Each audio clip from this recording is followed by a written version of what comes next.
Uchandet, Goeiemorgen. Did I get it right? You got it Got correct. it right.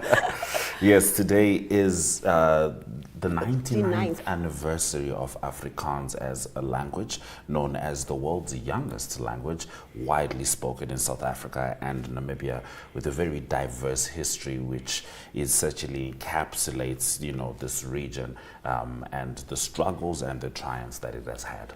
And it has, different impacts depending on the community that speak it. And depending on the time and the way it was administered. So it's a very, diverse language. Yes. And like you said, it's the youngest language in the world. So let me try again. Uchandet. Dit gaan baie goed. Hoe het jy geslaap?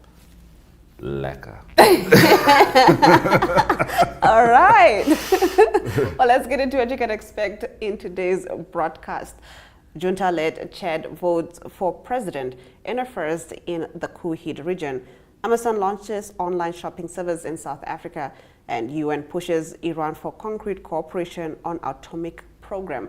We'll also be talking to Ari Hohat, who will be filling us in on the latest news in South Africa. We'll be right back with the top stories. Welcome to Namibia, where adventure meets tranquility. With Enjoy, you have access to a wide range of accommodations to suit every traveler's taste and budget. Experience the finest dining and hospitality Namibia has to offer. Booking your dream accommodation is just a few clicks away with Enjoy. Join thousands of happy travelers who have trusted Enjoy for their Namibian getaway. Your gateway to unforgettable Namibian adventures.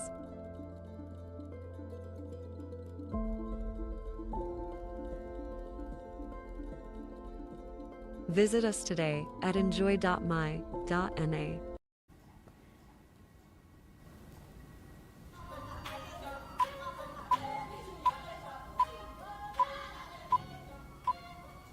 This is Africa. Good morning. Let's head into the top stories.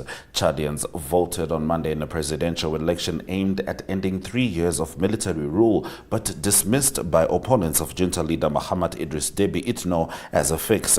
They will decide whether to extend 3 decades of Deby family rule in a country crucial to the fight against jihadism across the Sahel Desert region. Chad is the first of 4 military regimes in the Sahel to hold an election after successive coups in Mali, Burkina Faso, and Niger since 2020. The nation is also France's last military foothold in the Sahel region with 1,000 soldiers. The 3 other junta-led regimes drove out French anti-jihadist forces, cutting ties with Paris in favor of closer links to Russia. The United States says it will temporarily withdraw some of its 100 troops from Chad after agreeing to pull out of Niger. Amazon launched its online shopping service in South Africa on Tuesday, challenging a number of online retailers dominated by Naspers Takealot.com. Africa's most advanced economy is usually seen as a good entry point for companies to expand into the continent, and Amazon could be doing the same. Analysts have said in the past, the launch of its service comes at a time when South Africa has seen a sharp rise in online shopping after the pandemic created an opportunity for e-commerce to finally take hold, with retailers doubling down on investments in response. Amazon.co.za will offer same-day delivery and next-day delivery with more than 3,000 pickup points. Shoppers will get free delivery on first orders, followed by free delivery for subsequent orders above 500 Rand, it said in a statement. Now, customers in South Africa will be able to shop from a selection of local and international brands across 20 different product categories, such as consumer electronics, home and small kitchen appliances, including international brands such as Apple, Amazon said. Now, more than 60% of the items sold in Amazon stores globally are from independent sellers, most of which are small and medium-sized businesses. Building a strong relationship with South African brands and businesses is incredibly important to us. We want Amazon.co.za to be the place where they can reach millions of customers, said Robert Kuan, Managing Director of Amazon Sub-Saharan Africa.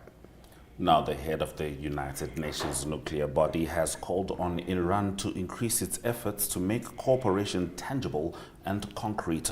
International Atomic Energy Agency Chief Rafael Grossi urged Tehran to adopt concrete measures to foster collaboration. The UN is seeking to re-establish oversight of Iran's atomic activities, but has met various setbacks over how to implement a deal struck last year. However, officials on both sides suggested that there is some distance between their positions. At a news conference in the Iranian city of Isfahan, Grossi said he had proposed in talks with Iranian officials that they focus on very practical and tangible measures that can be implemented to accelerate cooperation. What we are looking at is concrete measures that could make this deal operational, the IAEA head said. Mohammed Eslami, the head of the Atomic Energy Organization of Iran, insisted that the talks with Grossi had been positive and productive. In our next story, the CEO of Binance, the world's largest cryptocurrency exchange, has voiced strong criticism against Nigeria's recent actions, accusing the country of establishing a troubling precedent. Richard Tang, CEO of Binance, condemned Nigeria's detention of two of its executives during a crackdown on cryptocurrency. The executives Tigran Gabaryan and Nadim Anjawala face separate trials on charges of tax evasion and money laundering. Tang emphasized that Binance is challenging these allegations. Gibaryan, a U.S. citizen and head of financial crime compliance at Binance, was held in Nigeria for over 2 months, while Anjawala, a British Kenyan regional manager for Africa, fled the country in March. Tang revealed that Binance executives initially engaged in discussions with Nigerian authorities in January, followed by a subsequent meeting on February the 26th. During this meeting, Nigerian authorities labeled the issues concerning Binance as matters of national security. All right, now Kenya Airways says its staff in the Democratic Republic of Congo were released on Monday and had been detained because of a misunderstanding by authorities. The airline says it is resuming flights in the country, which it had suspended after the unconditional release of the two employees. The staff were detained last month allegedly because of missing customs documents concerning what was described as valuable cargo. The airline maintains that its staff were innocent. The airline's managing director, Alan Kilavuka, told the BBC's Newsday program that the cargo in question was made up of banknotes from a Congolese bank that were being transported to the U.S. Kilavuka said the airline had not taken custody of the cargo at the time its two staff members were arrested. Those have been our top stories on Africa Good Morning. It's 21 days until elections in South Africa, and it's just about time for us to talk to Ari Hochad after the break. Neo Paints has established a 67-year Namibian legacy, creating personalized paint solutions that blend quality and innovation for the Namibian people. We pride ourselves in being a 100% Namibian-owned company, investing in our country and our people by employing and empowering true Namibians. With every brushstroke, Neo Paints commits to our quality guarantee and always delivering a coat of excellence. At Neo Paints, we always stay true to our country. We are as Namibian as you.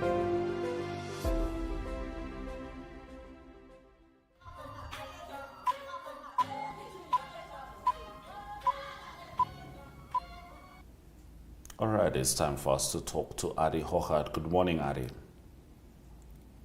Very, very good morning, Ashwin and Glenora. Nice talking to you this morning.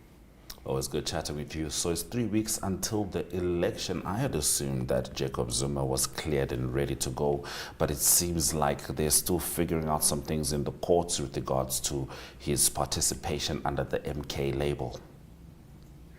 Yes, I'll be brief on this, but it is a big factor in the elections at the moment. Obviously, it's been a strong let's say, candidate for the ANC for many decades now in the MK party. So it's actually the electoral committee that challenges the ruling that he can be eligible to be one of the nominees. And It's they say that it's to do with the substantial risk of a disputed electoral outcome. So that obviously means that after all the votes have been casted, there could be challenges to dispute it afterwards. But it's just around the okay that was given by the court that he can stand, and it's to do with the 15-month sentence that he got to go to jail, and not allowed anybody that's got more than 12 months not allowed to go to on the elections. But then the court say that he can't do that because he didn't have a chance to appeal. So we all know that he's very good at that. So he will appeal anything that will come against him. So that he didn't have a chance for that. But the IEC, they say that the sentence, when it's imposed by the judiciary, that is when it stands. It's not when it's reduced by the president, because the president also granted permission to the former President Zuma. So it's very complicated. There's lots of factors playing into that. At that time, there was 9,000 people that was got remission. So but anyway, but let's move on to some of the other interesting things. That was the DA there briefly. They're campaigning lots of money, 3 million rand per month on social media. The other parties don't invest any campaigning there. And they're also in trouble a little bit. They had an ad where they were burning a flag. So that is trying to make a statement, but it didn't go off well with many of the South Africans burning a flag in the ad. So that's the DA. And the ANC has been campaigning very hard in KwaZulu-Natal, where the MK party is very prominent. And they had Ilium Bulele, Wedi Mantashe, all the key people in KwaZulu-Natal campaigning for votes there. So it's 21 days to go. We can feel it intensifying. So hopefully everybody will be allowed to be on the voting calendars that needs to be there, and it can be free and fair. Yeah, I mean, I'm speaking of ANC campaigning. It was very interesting. It looked like Thomas Sankara's vision of the new African leaders, quote unquote, because they were going to campaign in neighborhoods of, very, impoverished people and people who do not have a lot of economic advantages. And the fleet of cars that were there, the G-Wagons, the Mercedes, you name them, it feels like there's a bit of a disconnect there, and we wonder if that will be reflected on the ballot. Glenn, what's our next story? Now, getting into the economic side of things, economists are fearing that South Africa continues to struggle to attract foreign investment in the current economic climate. Yes, Lenora, and some say it is overstated, and some say it's a reality at the moment. There's some pros and cons. There's money flowing in. South Africa is still the biggest economy in Africa.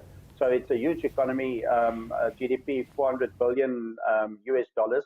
But reality at the moment is there's a French bank. That's a bit of an indication, BNP Paribas, the French bank that's pulling out of South Africa.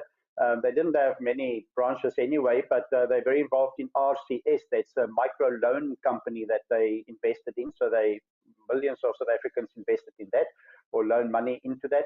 And then the big news also is Shell Petroleum, that they're going to pull out their interest in South Africa.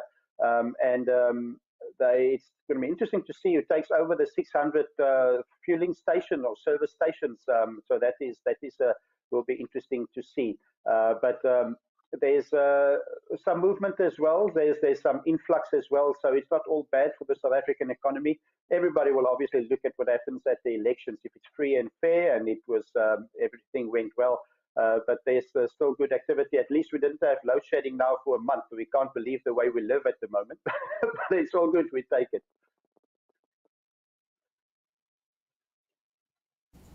For sure, Ari. Now, the Reserve Bank confirmed that planning is still on track for four new banks to come into operation as of 2025. Yes, and it seems to be they call it the mutual banks, seems to be popular, and that is where it's owned by the depositors in a way, and they become a shareholder. It's more concentrated on the investing than the lending of money there. So there's four different banks that's got the okay from the Reserve Bank. They got it a few weeks ago, but it was confirmed again that it will be operational from next year. The big one that caught the eye was the Young Women in Business Network, they call it. And so that is one of the banks that is a mutual bank that's going to start operating in the new year or in 2025. Also, there's a Post Bank and Old Mutual also planning to have a bank. And there's one bank that's got to do with Stokvel. So Stokvel, everybody knows in Africa, the way of investing money and with partners and groups, but that's then through a bank. So at least there's movement there. So at least there's some money in Africa. There's money, definitely money in South Africa, so they need to go somewhere. But the mutual bank seems to be a popular option at the moment. Well, wrapping up your top stories, consumers in South Africa seem to start focusing more on tinned fish amid elevated food inflation. Yes, food inflation is always a big challenge everywhere in the world. I think the big role player here was the chicken industry with all the flu, the bird flu challenges they had. That's some of the catchings off the coast of southern Africa. So Oceana, they have the Lucky Star brand for one. They've grown their sales by 9%, and it seems like it's official that the tuned fish overtook chicken as the preferred source of protein for South Africans at the moment. Also dry beans and eggs stay as one of the key components, and obviously chicken is also up there. But that's been a good source for the South Africans of protein, and it's very popular. It's a little bit more expensive, but smaller volumes take you a little bit further, as we all know. And that's a consumer in one of the South African stores, lots of options to choose from. But food inflation is a bit of a challenge, but a lot better now. It seems like now that we've got more electricity, the prices seems to stabilize as well. All right. Thank you very much, Ari, for bringing us the news stories from South Africa. It's a pleasure, Ashwin and Glenora. Have a brilliant day, everyone. Bye-bye. Truly appreciate it. After the breaking economic news, we're going to be talking about the export of bananas currently falling. But first, let's head to the weather.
E-ticket, your online ticket solution for events and event marketing, bringing you ease of mind and making sure that your event gets out there.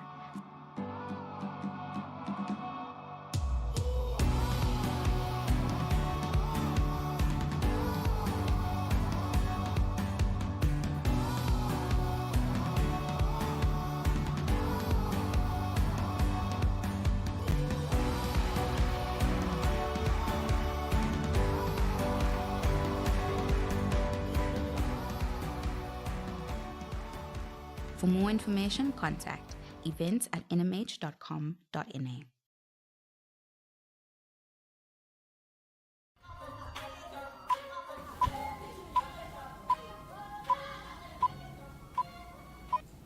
Exports of bananas from Mozambique, one of the world's 30 largest producers, last year fell to their lowest value in more than 6 years at $32.3 million according to data from the Bank of Mozambique. Data on the value of the country's various exports shows that this performance compares with banana exports of $41.4 million in 2022, little changed from 2021. Businesses have warned of the possibility of a shortage of agricultural products in the south of the country in the coming weeks due to the consequences of successive floods, saying that prices may rise and pointing to difficulties in the banana sector. Boeing faces a new investigation after the plane maker told U.S. regulators it might have failed to properly carry out some quality inspection on its 787 Dreamliner planes.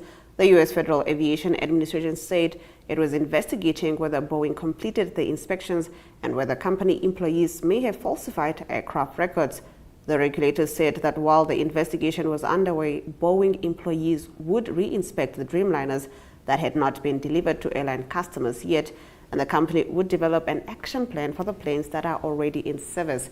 The FAA said Boeing voluntarily informed us in April that it may not have completed required inspections to confirm adequate bonding and grounding where the wings join the fuselage on certain 787 Dreamliner aeroplanes. The Boeing executive overseeing the 787 program, Scott Stocker, wrote in an internal memo seen by The Guardian that the problem was reported by an employee and was an instance of misconduct, but not an immediate safety of flight issue. Those have been our economic news stories. Let's head over to the economic indicators before Adi comes back with the sport.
Good day everyone, time for international sports news, starting off with English Premier League, and it was a game that was played between Manchester United and Crystal Palace.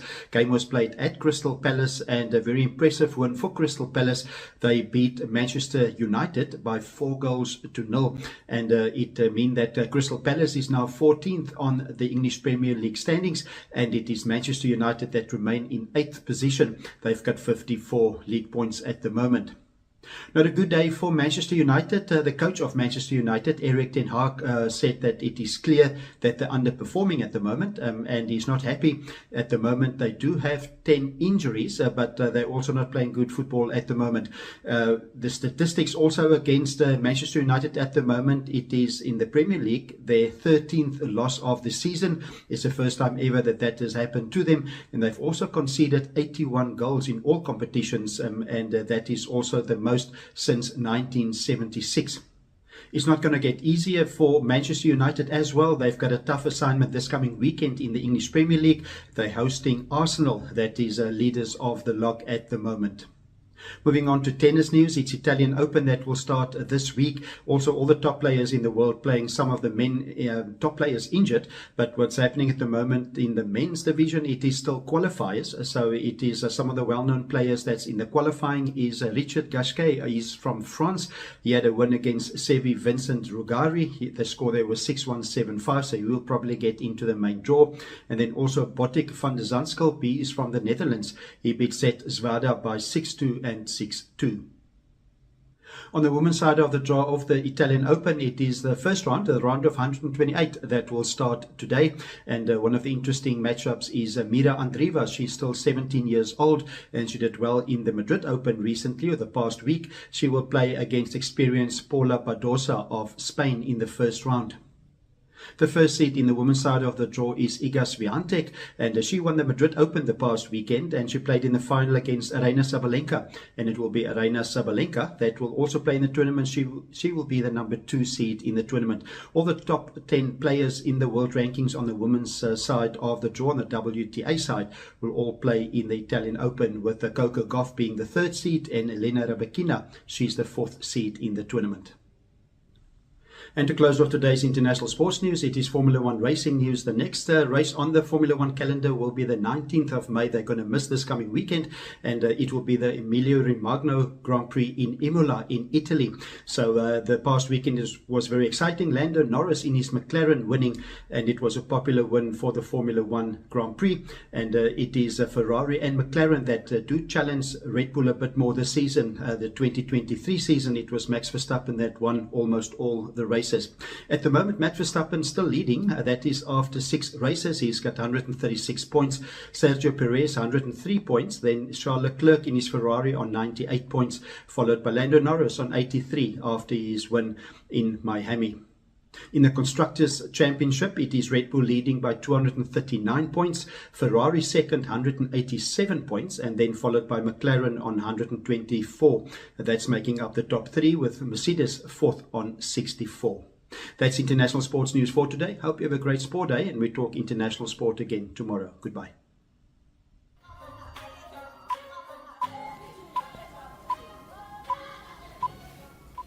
Let's quickly dive into the highlights from this morning's broadcast. Junta-led Chad votes for president in a first in the coup-hit region.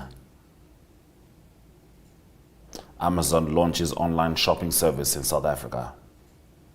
Banana exports fall to multi-year low in 2023 after storms in the south. And with that, we've come to the end of the broadcast. Thank you for joining us on this beautiful Wednesday morning. From me, Glenora Shipura. And me, Ashwin Bedi, on the 99th anniversary of the Afrikaans language. Tot ziens.